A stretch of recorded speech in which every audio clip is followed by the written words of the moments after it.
दोस्तों स्वागत है आपका अनदर की एक्सप्लेनेशन वीडियो के पार्ट 2 में, जो कि हमारी इस एनिमे सीरीज की एक्सप्लेनेशन का फाइनल पार्ट है, जिसमें हम एपिसोड 7 से लेकर 12 तक एक्सप्लेन करेंगे। अगर आपने अभी तक इसकी पार्ट 1 वाली वीडियो नहीं देखी है, जिसमें हमने इसके फर्स्ट 6 एपिसोड्स को एक्सप्लेन किया था, तो मैं आपको ये हार्डली सजेस्ट करूंगा कि पहले आप उस वीडियो को देख लें, नहीं तो आपको कुछ भी समझ नहीं आने वाला है। वीडियो की लिंक आपको ऊपर आई बटन और डिस्क्रिप्शन बॉक्स में मिल जाएगी। अब ज्यादा टाइम न वेस्ट करते हुए अपनी इंट्रोडक्शन देके आज के एनिमे एक्सप्लेनेशन का शुभारंभ करते हैं। हेलो नमस्कार, सत श्री अकाल, आदाब। This is me Anurag and you are watching anime loft.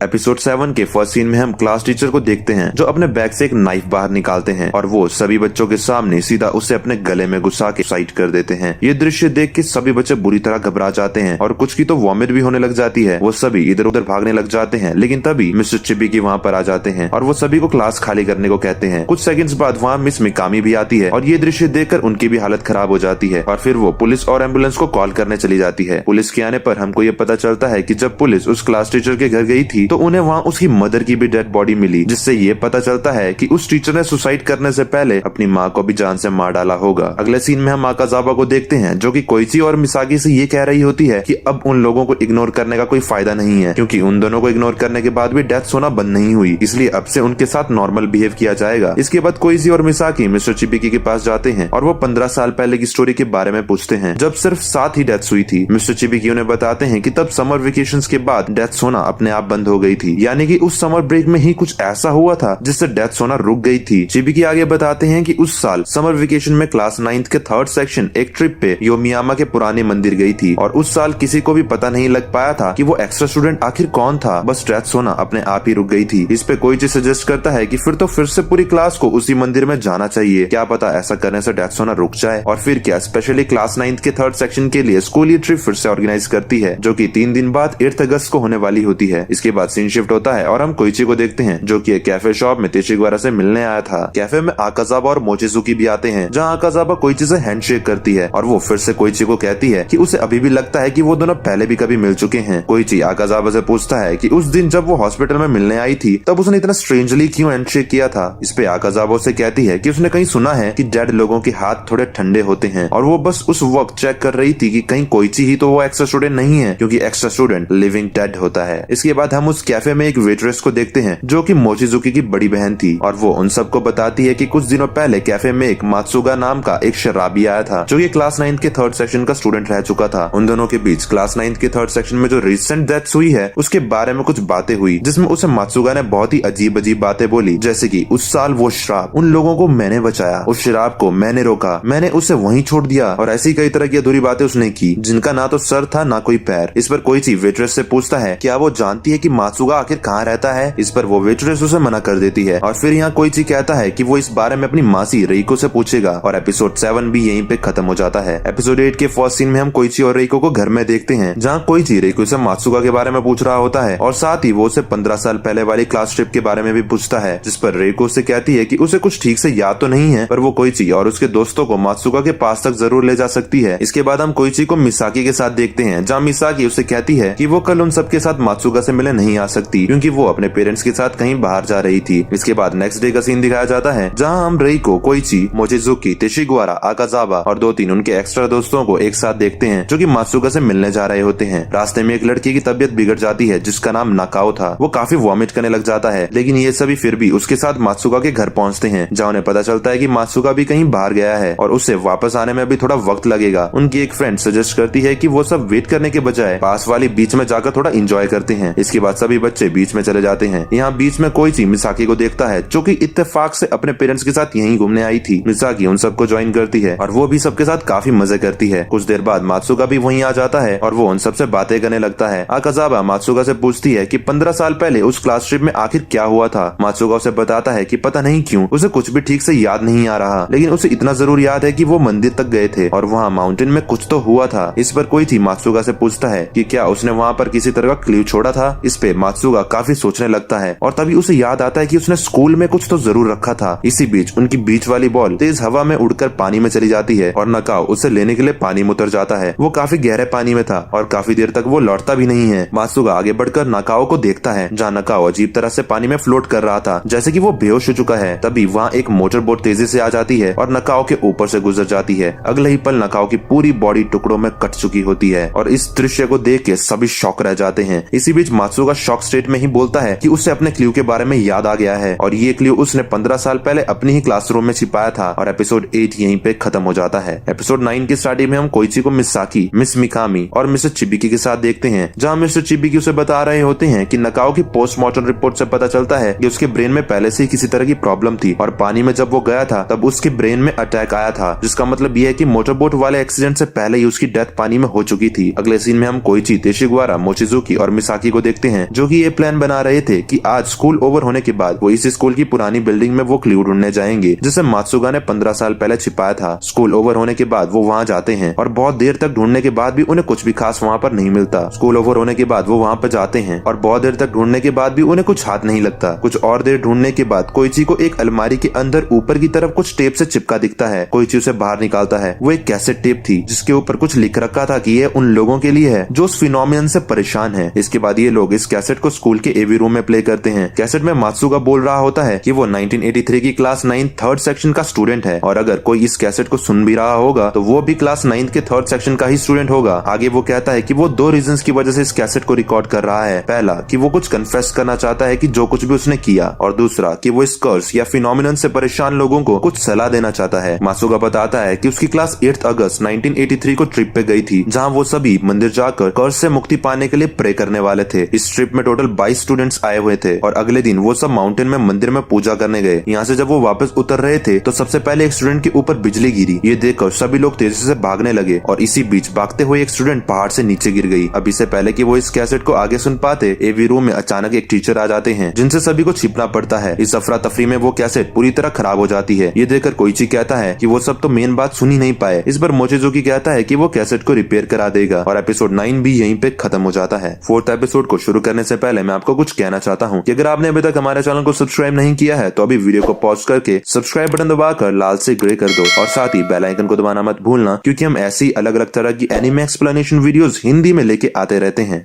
Episode 10 के फर्स्ट सीन में हम पूरी क्लास को एक लॉन्च के बाहर देखते हैं, जिससे हमें ये पता चलता है कि ये सभी यहाँ पे ट्रिप पे आए हैं। लॉन्च में उन सभी का स्वागत वहाँ के केयर टेकर्स करते हैं जो कि काफी ओल्ड थे। अब तक मोचिजुकी ने भी कैसेट को रिपेयर करा दिया था और वो लोग उसे फिर से प्ले करते हैं। कैसेट से हमें आगे पता चलता है कि सभी बच्चे भागकर पहाड़ से नीचे आ गए थे, लेकिन नीचे पहुंचने के बाद मात्सुनागा की लड़ाई किसी दूसरे स्टूडेंट के साथ हो गई थी। वो दोनों लॉन्च के बाहर एक जंगल में थे। लड़ते लड़ते मात्सुगा उसे धक्का दे देता है, जिसकी वजह से वो स्टूडेंट पीछे एक पेड़ पर जोर से जा गिरता है, जिसकी वजह से उस पेड़ की एक नुकीली ब्रांच सीधा उसके सर के अंदर घुस जाती है और उसकी वहीं पे डेथ हो जाती है। ये सब देखकर मात्सुनागा काफी घबरा जाता है और वो अपनी क्लास की तरफ भागता है। अगले दिन जब मात्सुगा वहाँ जाकर चेक करता है तो उस लड़की की डेड बॉडी वहाँ से गायब थी। और हैरानी की बात तो ये थी कि जब वो क्लास के बाकी स्टूडेंट्स के पास जाकर उस लड़के के बारे में पूछता है तो सभी उसे ये कहते हैं कि जिसके बारे में वो पूछ रहा है ऐसा कोई स्टूडेंट उनकी क्लास में पढ़ता ही नहीं था, ना ही वो ऐसे किसी लड़के को जानते हैं। और यही नहीं, उन सबका तो ये तक कहना था कि ट्रिप में 22 नहीं बल्कि सिर्फ 21 स्टूडेंट्स आए थे। मात्सुगा कैसेट में आगे बोलता है कि उसने जिसे अनजाने में मार दिया था वो एक एक्स्ट्रा स्टूडेंट था और यही वजह थी कि वो स्टूडेंट अब किसी को याद तक नहीं था। इवन तक कि स्कूल के रिकॉर्ड तक से उस स्टूडेंट का नाम अपने आप गायब हो गया था। अब मात्सुनागा जानता था कि वो भी इन बातों को बाकियों की तरह जल्दी भूल जाएगा, इसलिए उसने ये सब इस कैसेट में रिकॉर्ड कर दिया ताकि आगे आने वाले स्टूडेंट्स को ये पता लग सके कि शराब को खत्म करने का सिर्फ एक ही तरीका है और वो तरीका है कि एक्स्ट्रा स्टूडेंट को ढूंढकर जान से मार डालो। और वैसे भी उसे मारकर कोई गिल्ट फील करने वाली बात नहीं होगी, क्योंकि वो एक्स्ट्रा स्टूडेंट ऑलरेडी पहले ही मर चुका होता है और शायद उस एक्स्ट्रा स्टूडेंट को खुद भी ये मालूम ही नहीं होता कि वो कब का मर चुका है और वो इस दुनिया में अब एग्जिस्ट नहीं करना चाहिए। कैसेट खत्म होने के बाद कोइची कहता है कि उन्हें पता लगाना होगा कि वो एक्स्ट्रा स्टूडेंट आखिर कौन है, लेकिन यहाँ पर दुविधा की बात तो ये थी कि अगर उन्हें किसी तरह से ये पता लग भी जाता है कि वो एक्स्ट्रा स्टूडेंट कौन है तो भी क्या वो उसे मार पाएंगे, क्योंकि इसके लिए उन्हें अपने ही किसी एक दोस्त को जान से मारना होगा जिसके साथ वो अभी तक पढ़ते आ रहे थे। अगले सीन में हम सभी स्टूडेंट्स और टीचर्स को डिनर करते हुए देखते हैं, जहाँ आकाजावा अचानक खड़ी होकर कहती है कि इन सब चीजों के पीछे पीछे जिम्मेदार मिसाकी है, क्योंकि अगर वो एक्स्ट्रा स्टूडेंट का रोल अच्छे से निभाती तो ये सब नहीं होता। आकाजावा मिसाकी को खड़े होकर माफी मांगने को कहती है और मिसाकी को मजबूरन माफी मांगनी पड़ती है। तेशिगवारा और कोइची इस पर आकाजावा से बहस करने लगते हैं और इसी बीच एक स्टूडेंट जिसे अस्थमा की प्रॉब्लम थी, उसे अस्थमा का एक अटैक आ जाता है। मिस्टर चिबी की फौरन ही उस स्टूडेंट को हॉस्पिटल ले जाते हैं और इसी बीच मिसाकी कोइची को अपने रूम में बुलाती है। वो कोइची को 26 साल पहले वाली क्लास पिक्चर देखने को मांगती है और कोइची उसे वो पिक्चर दिखाता है। मिसाकी अपना आईपैड हटाती है और वो फोटो में एक स्टूडेंट को देखकर पॉइंट करते हुए कोइची से पूछती है कि क्या यही मिसाकी योमियामा था। कोइची हाँ कहता है और वो हैरान हो जाता है कि मिसाकी को ये सब कैसे पता चला। इस पर मिसाकी उसे बताती है कि उसकी ये डॉल आए डेड पर्सन का कलर देखकर उन्हें पहचान लेती है। तभी इन फोटो में से एक फोटो जो कोइची के पास थी वो कोइची की मॉम और मासी रेको की थी, जिसे मिसाकी देखने के लिए मांगती है। वो थोड़ी देर तक उस फोटो को देखती है और फिर कोइची को कहती है कि उसकी मॉम और उसकी मासी एक जैसे दिखते हैं। इस पर कोइची उसे कहता है कि उसकी मॉम और मासी भी मिसाकी और उसकी कजन की तरह सिमिलर दिखती थी। कोइची मिसाकी से पूछता है कि उस दिन मिसाकी हॉस्पिटल की लिफ्ट में एक डॉल लेकर जा रही थी, तो क्या वो डॉल उसकी कजन के लिए ही थी। इस पर मिसाकी हाँ कहती है और वो कोइची को बताती है कि वो उसकी कजन नहीं बल्कि उसकी रियल सिस्टर थी और साथ ही वो बताती है कि उसकी मॉम और मासी भी ट्विंस थी और शादी होने के बाद उनकी मॉम को 2 बेटियां हुई और वहीं मिसाकी की मासी का मिसकैरेज हो गया था और इसीलिए मिसाकी की मॉम ने उन्हें अपनी एक बेटी दे दी थी। मिसाकी बताती है कि उसे खुद ये बात 5th ग्रेड में पता चली थी और ये सब पता लगने के बाद वो दोनों चोरी छिपे मिलने लगे थे। मिसाकी की कजन ने बताया था कि उसे अपने बर्थडे पे एक डॉल चाहिए थी, लेकिन बर्थडे आने से पहले ही उसकी तबीयत काफी खराब हो गई थी, जिससे उसकी डेथ भी हो गई। यहाँ पे मैं आप लोगों को कुछ रिमाइंड करना चाहता हूँ। मिसाकी ने जब कोइची को वार्न करते हुए कहा था कि प्रॉब्लम स्टार्ट हो गई है, उस दिन वो यही बता रही थी कि कर्ज शुरू हो गया है और इस कर्ज का पहला शिकार उसकी खुद की सिस्टर ही थी। अब क्योंकि ये कर्ज कोइची के स्कूल आने से पहले ही शुरू हो गया था तो मिसाकी समझ गई थी कि कोइची वो एक्स्ट्रा स्टूडेंट नहीं है। और इतना ही नहीं, उसे अपनी डॉल आई से भी पता चल गया था कि कोइची डेड नहीं है और मिसाकी ने कोइची की बातों का रिस्पॉन्स भी इसीलिए किया था क्योंकि वो जान चुकी थी कि एक्स्ट्रा स्टूडेंट का रोल निभाने के बाद भी ये कर्ज फिर भी शुरू हो गया। इस पर कोइची मिसाकी से पूछता है कि क्या वो उसे बता सकती है कि उनके बीच वो एक्स्ट्रा स्टूडेंट कौन है। मिसाकी थोड़ा उदास हो जाती है और फिर वो कहती है कि हाँ, उसे अब पता चल गया है कि वो डेड पर्सन आखिर कौन है। अब इससे पहले मिसाकी कोइची को उस एक्स्ट्रा स्टूडेंट का नाम बता पाती, वहाँ पर तेशिगवारा आ जाता है जो कि काफी घबराया हुआ था। तेशिगवारा बताता है कि उसने कुछ बहुत ही गलत कर दिया है और एपिसोड 10 यहीं पे खत्म हो जाता है। 11th एपिसोड के फर्स्ट सीन में हम आकाजावा को अपने रूम में एक उसकी फ्रेंड के साथ देखते हैं जो कि आकाजावा को बताती है कि एलिमेंट्री स्कूल में उसने मिसाकी को देखा था, लेकिन तब उसकी आई में आई पैच नहीं था। यहाँ पर मैं आपको बता दूं कि शायद आकाजावा की फ्रेंड ने तब मिसाकी को नहीं बल्कि मिसाकी की ट्विन सिस्टर को देखा होगा, जिसके बारे में हम लोग तो अब जानते हैं पर ये नहीं जानते। लेकिन इस मिसअंडरस्टैंडिंग की वजह से आकाजावा को लगता है कि मिसाकी वो एक्स्ट्रा स्टूडेंट है और वो सभी से झूठ बोल रही है। दूसरी तरफ मिसाकी के रूम में तेशिगवारा एकदम परेशान खड़ा था और वो कोइची और मिसाकी से पूछता है कि क्या वो लोग कजामी नाम के किसी लड़के को जानते हैं। इस पर कोइची हाँ कहता है और ये सुनते ही तेशिगवारा और भी ज्यादा घबरा जाता है और अपना सर पकड़ लेता है। वो उन्हें बताता है कि लास्ट कुछ दिनों से कजामी बहुत ही स्ट्रेंज बिहेव कर रहा था, इसलिए उसे लगा कि कजामी ही वो एक्स्ट्रा स्टूडेंट है। कुछ देर पहले उनके बीच लड़ाई हुई जिसमें उसने कजामी को बालकनी से नीचे धक्का दे दिया। अब अगर कजामी वो एक्स्ट्रा स्टूडेंट होता तो वो किसी को भी याद नहीं रहता, लेकिन ऐसा नहीं हुआ, इसीलिए तेशिगवारा कहता है कि उससे बहुत बड़ी गलती हो गई। ये सुनकर कोइची और मिसाकी दंग रह जाते हैं और कोइची उसे कहता है कि जरूरी नहीं है कि बालकनी से गिरने के बाद कजामी मर ही गया हो। ये लोग फौरन ही नीचे कजामी को ढूंढने डाइनिंग हॉल से गुजरते हैं, जहाँ वो देखते हैं कि हॉल में तो आग लगी हुई है। ध्यान से देखने पर कोइची को वहाँ लॉन्ज में ओल्ड अंकल की डेड बॉडी दिखती है जो कि वहाँ के केयरटेकर थे। आसपास बहुत ही खून नजर आ रहा था। लॉन्ज के बाहर कोइची को मोचिजुकी मिलता है और वो मोचिजुकी से पूछता है कि क्या उसने कजामी को कहीं देखा है। इस पर मोचिजुकी उसे बताता है कि कजामी नीचे कीचड़ में गिरा हुआ था और वो तेशिगवारा पे काफी गुस्सा भी था। मोचिजुकी ने कजामी से कैसेट के बारे में बातें करी और उसने कजामी को कैसेट से मिली सारी इन्फॉर्मेशन के बारे में बता दिया। इतना ही नहीं, क्लास के सभी स्टूडेंट्स ने भी वो कैसेट अब सुन ली है। इसका मतलब ये है कि अब क्लास के सभी स्टूडेंट्स को ये पता चल चुका है कि उस डेथ वाले फिनोमिनल से बचने के लिए उन्हें उस एक्स्ट्रा स्टूडेंट को जान से मारना होगा, जिसकी वजह से अब सभी स्टूडेंट्स एक दूसरे को पागलों की तरह मारने में लग गए थे। तभी वो दोनों वहाँ पर ताकाको नाम की एक स्टूडेंट को देखते हैं जो कि खून से लथपथ थी और वो मिसाकी को रॉड से मार डालना चाहती थी क्योंकि उसके हिसाब से मिसाकी ही वो एक्स्ट्रा स्टूडेंट थी। ये देखते ही कोइची ताकाको के हाथ से वो रॉड छीन लेता है, जिसके बाद ताकाको वहाँ से भाग जाती है। इसके ठीक बाद ताकाको इमरजेंसी स्पीकर में अनाउंस कर देती है कि मिसाकी ही एक्स्ट्रा स्टूडेंट है और फिर क्या, सभी स्टूडेंट मिसाकी को जान से मारने के लिए दौड़ पड़ते हैं। कोइची और मिसाकी किसी तरह सबसे बचते हैं, लेकिन इस अफरा तफरी में कई स्टूडेंट्स की मौत होने लगती है और ताकाको भी खुद मिसाकी पर हमला करते हुए एक वायर में फंसकर मारी जाती है। लेकिन यहाँ पर नोट करने वाली बात ये थी कि मिसाकी को अपनी आइडॉल की वजह से पता था कि वो एक्स्ट्रा स्टूडेंट आखिर कौन है और वो इस अफरा तफरी में उस एक्स्ट्रा स्टूडेंट पर हमला होते हुए देख लेती है, तो उसे लग रहा था कि इस हमले की वजह से वो एक्स्ट्रा स्टूडेंट मर जाएगी और वो ऐसा सोचकर ऊपर की तरफ भागती है। 11th एपिसोड भी यहीं पे खत्म हो जाता है। फाइनली लास्ट एपिसोड यानी कि एपिसोड 12 के फर्स्ट सीन में हम देखते हैं कि कोइची ऊपर मिसाकी को ढूंढ रहा होता है। तभी वहाँ वहाँ पर एक स्टूडेंट आ जाती है जिसकी गर्दन में एक चाकू घुसा हुआ था और वो वहीं गिर जाती है। इस स्टूडेंट के पीछे से कजामी आता है, वो उस लड़की की गर्दन से उस चाकू को बाहर निकालता है और कोइची से पूछता है कि क्या वो इस लड़की को जानता है, जिस पर कोइची हाँ कहता है। इस पर कजामी कहता है कि इसका मतलब वो एक्स्ट्रा स्टूडेंट नहीं थी। तो जैसा कि आप लोग देख ही सकते हैं कि कजामी अपनी जान बचाने के लिए अब बुरी तरह पागल हो चुका था और वो हर किसी को बस इसी होप में मार रहा था कि वही वो एक्स्ट्रा स्टूडेंट होगा। इसके बाद कजामी कोइची पर हमला करने के लिए आगे बढ़ता है, पर आकाजावा वहाँ आकर कोइची को बचा लेती है। वो कजामी को मारने ही वाली थी कि तभी वहाँ पर मिस्टर चिबिकी आ जाते हैं और वो सबको समझाते हैं कि एक दूसरे को मारने से कुछ भी नहीं होगा। इस पॉइंट तक आकाजावा भी अपना आपा खो चुकी थी और वो मिस्टर चिबिकी पे ही अटैक कर देती है, पर मिस्टर चिबिकी उसे एक धक्का देके वहाँ से भगा देते हैं। वो कोइची और कजामी को लेकर लॉन्च से बाहर आ जाते हैं, लेकिन बाहर मिसाकी नहीं दिखती, इसलिए कोइची एक बार फिर से लॉन्च के अंदर चला जाता है। अंदर आकर वो आकाजावा और मिसाकी को आमने सामने देखता है। जहाँ आकाजावा मिसाकी पर अटैक करने जा रही थी, कोइची आकाजावा को रोकने की कोशिश करता है, लेकिन वो उससे ही लड़ने लग जाती है। तभी अचानक ऊपर से एक बिजली गिरती है जिससे रूम के सारे शीशे टूट जाते हैं और ये शीशे के टुकड़े आकाजावा की बॉडी में घुस जाते हैं। आकाजावा अब अपनी आखिरी सांसें ले रही होती है और वो मरने से पहले कोइची को ये बताती है कि वो दोनों पहली बार तकरीबन 1.5 साल पहले मिले थे। यहाँ पर मैं याद दिला दूं कि आकाजावा कोइची को शुरू से ही बोलती आ रही थी कि शायद वो कोइची से पहले भी कभी मिली है, पर कोइची का हर बार यही कहना था कि वो इस टाउन में न्यू है। यहाँ हम एक फ्लैशबैक देखते हैं जहाँ आकाजावा कोइची से एक पार्क में मिली थी। यहाँ आकाजावा उसे कह रही होती है कि वो योमियामा का नहीं लगता। इस पे कोइची उसे बताता है कि वो टोक्यो से आया है और हाल ही में उसने अपने किसी फैमिली मेंबर को खोया है। अब यहाँ हैरान करने वाली बात ये थी कि इस बात को सिर्फ 1.5 ही साल गुजरे हैं, तो कोइची को इसके बारे में क्यों नहीं याद है। आकाजावा की डेथ के बाद कोइची मिसाकी को कॉल करता है और मिसाकी उसे बताती है कि वो लॉन्च के पीछे यार्ड में है। कोइची तुरंत ही बैकयार्ड में आ जाता है जहाँ मिसाकी के हाथ में एक एक्स होता है। वो कोइची को अपने पास आने से मना करती है और कोइची देखता है कि जहाँ मिसाकी खड़ी थी वहीं गिरे हुए पेड़ के नीचे कोई दबा हुआ है। ये देखकर कोइची मिसाकी से कहता है कि हमें उस इंसान की मदद करनी चाहिए, लेकिन मिसाकी कोइची को कहती है कि वो मदद नहीं कर सकते। इतना ही नहीं, मिसाकी कोइची को वहाँ से जाने को बोलती है क्योंकि वो अकेली इन सब चीजों को खत्म करना चाहती थी। इस पॉइंट पर कोइची को कुछ भी समझ नहीं आ रहा था और उसके पेड़ के नीचे किसी का हाथ दिखता है। इस हाथ को देखकर कोइची दंग रह जाता है क्योंकि वहाँ और कोई नहीं बल्कि मिस मिकामी थी। पर हैरानी की बात तो ये थी कि कोइची मिस मिकामी को देखकर रेइको कहता है, यानी कि मिस मिकामी और कोई नहीं बल्कि कोइची की मासी रेइको ही थी। और यहाँ हम फर्स्ट एपिसोड का फ्लैशबैक देखते हैं जहाँ रेइको कोइची को स्कूल में रहने के कुछ 4 रूल्स बता रही थी। इस सीन में आगे हम रेइको को अपनी पोनीटेल खोलकर और ग्लासेस उतार कर देखते हैं। 4th रूल यही था कि कोइची कभी भी उन्हें स्कूल में आंट रेइको कहकर नहीं बल्कि मिस मिकामी कहकर पुकारे। मिसाकी कोइची को कहती है कि पूरे स्कूल में किसी और क्लास में दूसरा होमरूम टीचर नहीं है, ये सिर्फ उन्हीं की क्लास में था। वो बताती है कि इस साल क्लास में कोई डेस्क कम नहीं पड़ी बल्कि स्टाफ रूम में एक टीचर की डेस्क कम पड़ गई थी। इसका मतलब ये है कि इस साल क्लास में कोई स्टूडेंट एक्स्ट्रा नहीं है बल्कि क्लास में एक टीचर एक्स्ट्रा है। मिसाकी ने अपने हाथों में एक्स पकड़ी हुई थी और वो कोइची को वहाँ से जाने को कहती है, पर कोइची खुद भी अपनी मासी रेइको को मारने के लिए तैयार था because she was living dead. लेकिन यहाँ पर सवाल ये था कि रेइको वो एक्स्ट्रा स्टूडेंट नहीं हुई तो कोइची के हाथों अपनी ही मासी का मर्डर हो जाएगा। इस पर मिसाकी कहती है कि उसे याद आ गया है कि ठीक 1.5 साल पहले उसने अपनी आंखों से मिस मिकामी का मर्डर होता हुआ विटनेस किया था। उन्हें एक इंसान ने ब्रिज से धक्का दे दिया था जिससे उनकी पानी में डूबकर डेथ हो गई थी। ये सुनते ही कोइची को भी कुछ बातें याद आने लगती है कि आकाजावा ने भी उसे कहा था कि वो दोनों 1.5 साल पहले मिले थे। उस वक्त कोइची ने भी उसे यही कहा था कि उसने किसी अपने को खोया है, यानी कि कोइची ने उस वक्त अपनी मासी को खोया था। लेकिन उसकी मासी जैसे ही एक्स्ट्रा स्टूडेंट बनी वैसे ही उसकी मासी की ये डेथ वाली याद उसकी यादों से मिट गई और इसके बाद कोइची मिस मिकामी यानी कि अपनी मरी हुई मासी रेइको को मार डालता है। अगले सीन में हम कोइची और मिसाकी को रेइको की ग्रेव के यहाँ देखते हैं जहाँ उसकी असली बॉडी को 1.5 साल पहले दफनाया गया था। यहाँ मिसाकी कोइची को कहती है कि उन दोनों के अलावा किसी को भी अब मिस मिकामी या रेइको के बारे में कुछ भी याद नहीं है। कोइची मिसाकी को अपनी क्लास की ग्रुप फोटो दिखा के कहता है कि क्या उसे यहाँ पर मिस मिकामी दिखाई दे रही है, जिस पर मिसाकी हाँ कहती है, लेकिन क्लास के किसी और को भी इस फोटो में मिस मिकामी नहीं दिख रही होती। इस सीरीज के फाइनल सीन में हम मोचिजुकी और तेशिगवारा को ये सारा इंसिडेंट एक कैसेट में रिकॉर्ड करते हुए देखते हैं ताकि वो आगे आने वाली जनरेशन को भी इस कर्स या इस फिनोमिनन से बचने का तरीका बता सकें। और इसी के साथ ये पूरी सीरीज यहीं पे खत्म हो जाती है। यहाँ पे मैं आपको एक बहुत ही जरूरी बात बता दूं कि इस अनदर कहानी के 3 डिफरेंट वर्जन्स बने हैं। पहला तो है अनदर का मांगा वर्जन, दूसरा है अनदर का एनिमे वर्जन जो कि आपने अभी सुना, और तीसरा है अनदर का मूवी वर्जन। तीनों डिफरेंट वर्जन्स में कैरेक्टर सेम है, मेन स्टोरी लाइन भी सेम ही है, पर बीच बीच में बहुत से डिफरेंसेस आपको स्टोरी में देखने को मिलते हैं और तीनों में एंडिंग सीन तक अलग तरीके से बताए हैं। So if you are interested to know कि अदर वर्जन की स्टोरी में कहाँ क्या क्या चेंजेस थे तो make sure to let me know from your comments. अगर मुझे लगता है कि आप लोग डिफरेंट वर्जन्स की different endings and other changed scenes जानने में इंटरेस्टेड हो तो I will definitely make one specific short video on this. By the way, इस कहानी में बहुत से डीप मैसेजेस छुपे हुए थे जो कि आई होप आप सभी फील कर चुके होंगे। लाइक इससे हमें ह्यूमन नेचर के बारे में पता चलता है कि कैसे एक दोस्त अपनी जान बचाने के लिए अपने ही दोस्त के खून का प्यासा हो जाता है। सभी इस कहानी में अपने ही दोस्तों पर शक करने लग गए थे और सिर्फ शक की निगाह पर ही अपनी जान जान बचाने के लिए एक दूसरे के खून के प्यासे हो गए थे। साथ ही हमें अकाजाबा की कोइची के लिए एक सॉफ्ट साइड भी देखने को मिली, क्योंकि उसने लास्ट में सब पर शक किया सिवाय कोइची के, जबकि उसे कोइची पे तो सबसे ज्यादा शक होना चाहिए था, पर फिर भी उसने ये सब अनदेखा किया बिकॉज कहीं ना कहीं अंदर से वो कोइची को लाइक करती थी। और मिसाकी के बारे में एक बीतो की हिंट मिलने पर उसने बाकियों को कन्विंस किया कि मिसाकी वो एक्स्ट्रा स्टूडेंट है। वो नहीं चाहती थी कि किसी के भी शक का दायरा कोइची पर आए, इसीलिए मोस्टली सभी ने कोइची को हार्म नहीं किया। लेकिन उधर कोइची अंदर ही अंदर मिसाकी को लाइक करने लग गया था और लास्ट में भी मिसाकी के एक बार कहने पर उसने उस पर ट्रस्ट कर लिया और अपनी ही खुद की मासी की जान तक लेने के लिए तैयार हो गया। जहाँ दूसरी तरफ एक दोस्त दूसरे दोस्त की जान का भूखा बन गया था, वहीं इधर ये दोनों एक दूसरे पे ट्रस्ट बनाए रखे। तो मैं भी यही उम्मीद करता हूँ कि आप लोग भी अपने लव्ड वन और अपने प्यारे दोस्तों का भी ऐसे ही साथ निभाओगे और एक दूसरे के भरोसे पर खरा उतरोगे। Question of the day.